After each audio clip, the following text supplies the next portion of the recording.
പീഡന പരാതിയിൽ നടൻ സിദ്ദിഖ് അന്വേഷണ സംഘത്തിനു മുന്നിൽ ഇന്ന് ഹാജരായേക്കും. തിരുവനന്തപുരത്തോ കൊച്ചിയിലോ അന്വേഷണ സംഘത്തിനു മുന്നേ ഹാജരാകാനാണ് സാധ്യത. അന്വേഷണവുമായി പൂർണ്ണമായി സഹകരിക്കണമെന്ന ഇടക്കാല ജാമ്യ ഉത്തരവിൽ സുപ്രീം കോടതി വ്യക്തമാക്കിയിരുന്നു.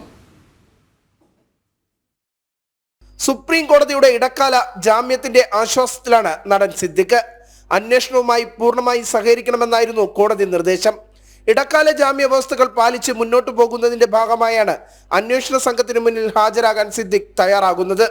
തിരുവനന്തപുരം സ്വദേശിയായ നടി മ്യൂസിയം പോലീസ് സ്റ്റേഷനിലാണ് സിദ്ദിഖിനെതിരെ പരാതി നൽകിയിട്ടുള്ളത്.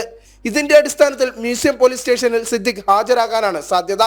2018 ജനുവരി മാസത്തിൽ സിനിമാ പ്രിവ്യൂവിന്റെ പേരിൽ നടിയെ തിരുവനന്തപുരം മസ്കറ്റ് ഹോട്ടലിൽ വിളിച്ചു വരുത്തി പീഡിപ്പിച്ചുവെന്നാണ് പരാതി. അന്നേ ദിവസം സിദ്ദിഖ് താമസിച്ചിരുന്ന മുറിയുടെ വിവരങ്ങളും രജിസ്റ്ററിലെ രേഖകളും പ്രത്യേക അന്വേഷണ സംഘം കണ്ടെത്തിയിട്ടുണ്ട്. സംഭവത്തിന് ശേഷം നടി മാനസിക സമ്മർദ്ദത്തിലായിരുന്നുവെന്നും ഇതിനുള്ള ചികിത്സ തേടിയിരുന്നതായും പോലീസിന് വ്യക്തമായ തെളിവ് ലഭിച്ചതിന്റെ അടിസ്ഥാനത്തിൽ സിദ്ദിഖിനെ ചോദ്യം ചെയ്യാനാണ് സാധ്യത.